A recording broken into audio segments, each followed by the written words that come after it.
Today, our colleagues on the Commerce Committee will hear from someone they already know very well. Our Democratic colleagues have scheduled yet another hearing for a radical nominee they've already twice failed to get through the Senate. Now, the far left is betting the third time will be a charm. But the problem is, Gigi Sohn is no more qualified to be installed on the FCC than she was back in 2021 or 2022. The Federal Communications Commission is an important and sensitive regulatory body. It's charged with regulating a huge amount of our communications with each other as American citizens, our radio and television, our cable and satellite, our broadband, internet. There are unelected people who exercise enormous power in areas that directly intersect with the American people's First Amendment rights to free speech and free expression. The country needs our FCC commissioners to be thoughtful, sober, nonpartisan referees, not activists and ideologues who want to bend our airwaves to their agenda. This nominee, Ms. Sohn, has spent her entire career proving she is totally unsuited to this sensitive job.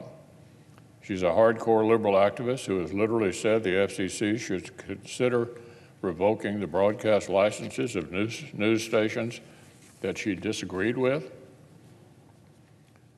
That is completely disqualifying, and then some. This is America.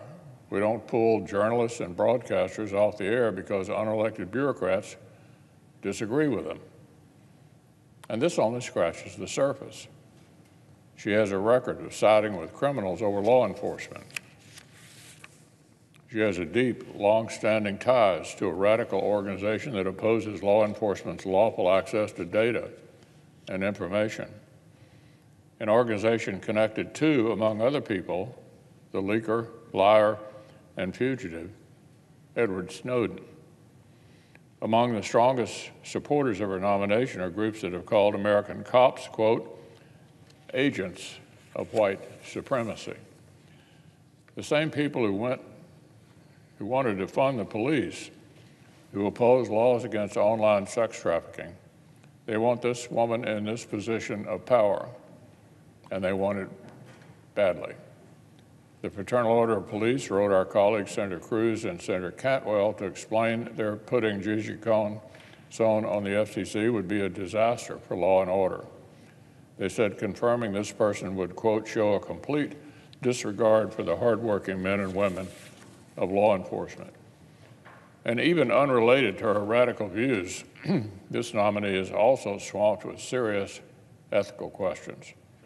7 years ago, when she was advising a past FCC chairman, the commission was closing in on a bipartisan deal she thought was too moderate. So she leaked non-public information in order to gin up outrage from the radical left, pressure the commissioners, and tank the compromise. In another instance, when she was a board member of an organization that stole copyrighted content and illegally put it online. Every American who watches sports on TV knows that familiar disclaimer that you can't rebroadcast television programs without express written consent.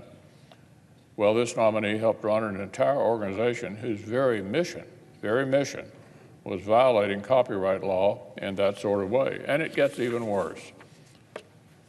Ms. Sohn's organization was supposed to pay a huge fine to the broadcasters, over $30 million. But at just the same time that she was nominated by the president to regulate and oversee these broadcasters, they all magically reached a new settlement that just so happened to reduce the fine by 98%. From $32 million to a few $100,000, just like that. When senators have asked for more details about these questionable settlements, she's been less than forthcoming. The fact pattern makes one wonder if she thought she could start cashing in favors from the people she's supposed to regulate before she even got the job. Oh, and by the way, this nominee made personal cash contributions to the campaigns of multiple current sitting senators while her own nomination was pending before them. She sent money to 4 Democratic senators even as a pending nominee before the Senate. The latest reappearance of this nomination is a case study in President Biden's refusal to pivot, moderate, or find common ground. They're tripling down on extremism that even a Democratic Senate has already rejected twice. I urge our colleagues on the Commerce Committee to push for answers. The Senate must say no to a radical activist controlling our airwaves, and the American people should ask why.